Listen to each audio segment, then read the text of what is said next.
Yes, sadly, El Bakkali not here. The Moroccan, the great Moroccan, is unavailable to compete in this steeplechase. And Lamecha Girma, the new world record holder, is injured. So those two who contested the World Championship final with the others trailing in their wake a little bit, sadly not here. However, that then gives the chance for others to step up. The likes of young Simon Koech of Kenya, who's a great young talent. Firewu as well, the young Ethiopian, up against his more experienced and more well-known teammate, Wale. He's had a tricky year. I say he's more experienced, he's still only 23 himself, Wale. Won the Diamond League final in 2019, when he himself was just a teenager. So really good conditions still. That breeze is picking up down that back straight, though. The flags are certainly now easy to see when you couldn't quite work them out earlier on when they were hanging rather limply. I'll try and work out what the third one is. The men's 3,000-meter steeplechase.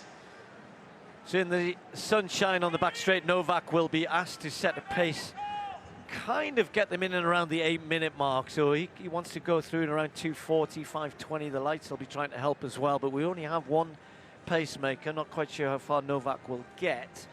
And then it'll be a case of who's feeling good on the day, who wants to take this on. We do have Abraham Kabiwa in this race as well, the bronze medalist behind Bakkali and Girma. And I mentioned young Koech, Firewu. Wale of Ethiopia, there he is, starting in just position recently 10, the Diamond League final turned 20, there he is. Simon Koech starts in Firewu at 19 next to him. The 20-year-old. Koech has got a lovely action, you know, when you're in the steeplechase, you know, you find the ones who really can hurdle as well.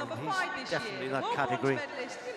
Kabiwa should be just about the one to beat here. He'll be thinking, right, without the big two, can I stamp my authority on this race? Arche of Spain in this. Keegan, who was running so well 3-4 years ago. Sime, another good Ethiopian. What about George Beamish? What a performance from him this year at the steeplechase. He's really just getting to know the event, based in Colorado, the New Zealander under Dathan Ritzenheim, and has made a great start to his steeplechase career. Bunch of personal bests this year. So where they go, one that I haven't mentioned, Ryuji Miura in the blue of Japan. And Miura has really been a bit of a revelation really in the steeplechase as well. I mean, you have to look, you can't really look beyond the Kenyans and the Ethiopians in this, and then El Bakkali from Morocco, but the likes of Miura, who's been brilliant. He's only 21 himself as well. Big performance, got under 8:10 in Paris.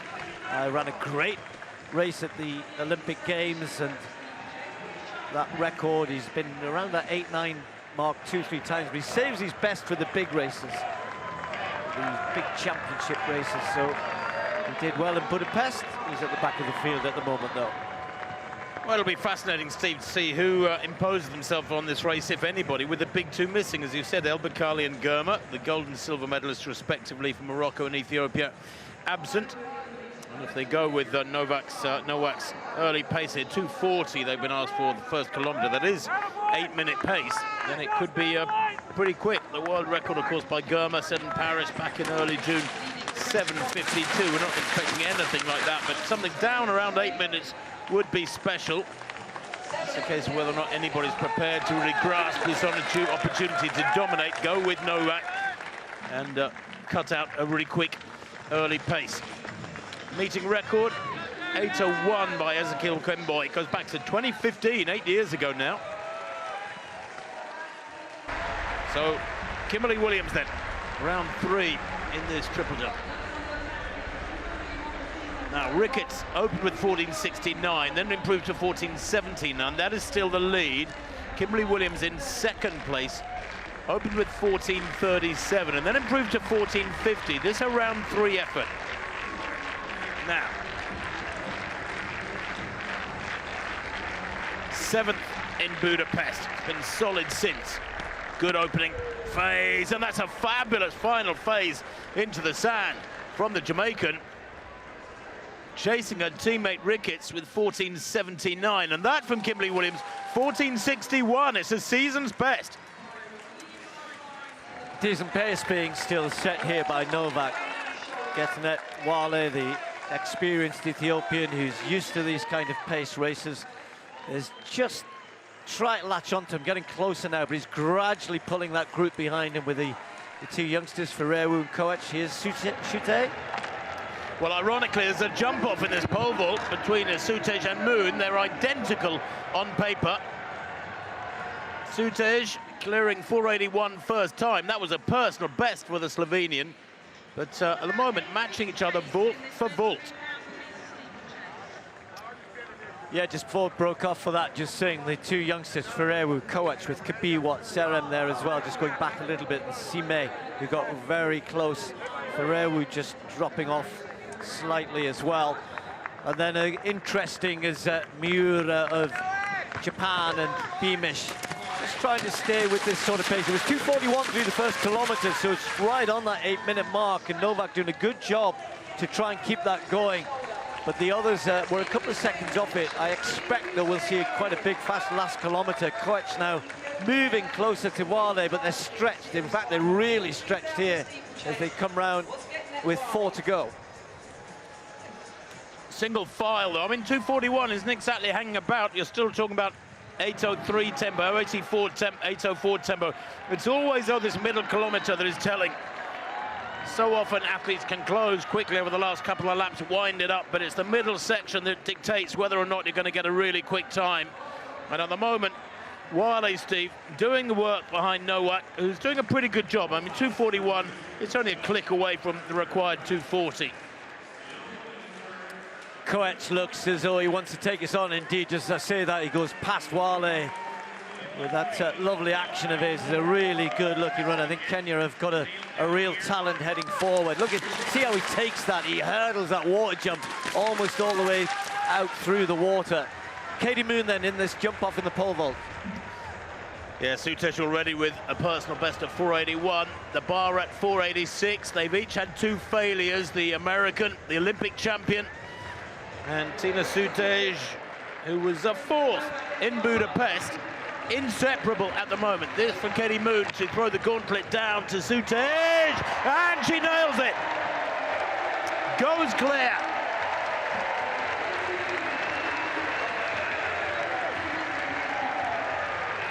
Well, Moon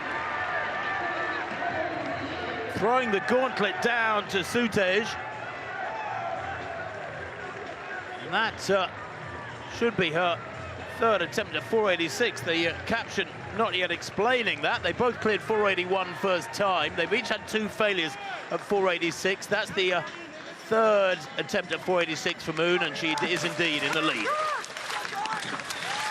Simon Koech doing a great job here of trying to not only win this, but head for a decent time as well.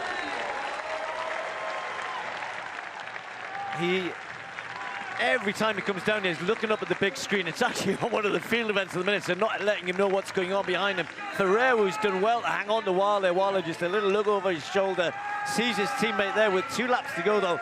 The one thing that Koech knows, though, he has to get this moving and make it hard, and I've seen him get out kicked a couple of times, but when he ran so well earlier in the season in the Diamond League in Monaco, he just kept running away from everyone, and he beat Kabiwat on that occasion, who's now distant Kabiwat, the world medalist. It's these 3 well ahead of everybody else, but he hasn't got rid of them yet. Well, that second kilometre, 3:03, almost a 3:04 after the opener, 2:41, was so good with the pacemaker of Novak. A good job he did.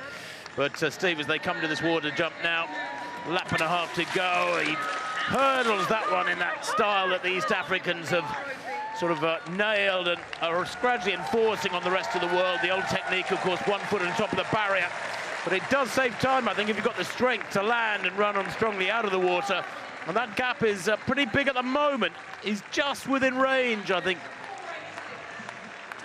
Well, these two know each other well. They ran against each other in the World Junior Championships in 21. There was actually 2 Junior Championships back-to-back. Ferreru won medals in both. Koech had moved out of the junior ranks last year, but back in 21, the 2 of them chased for the silver and the bronze, and Koech knows that both of them know each other very well. And look how Koech does not want to leave this to the home straight. It's going to be pretty quick.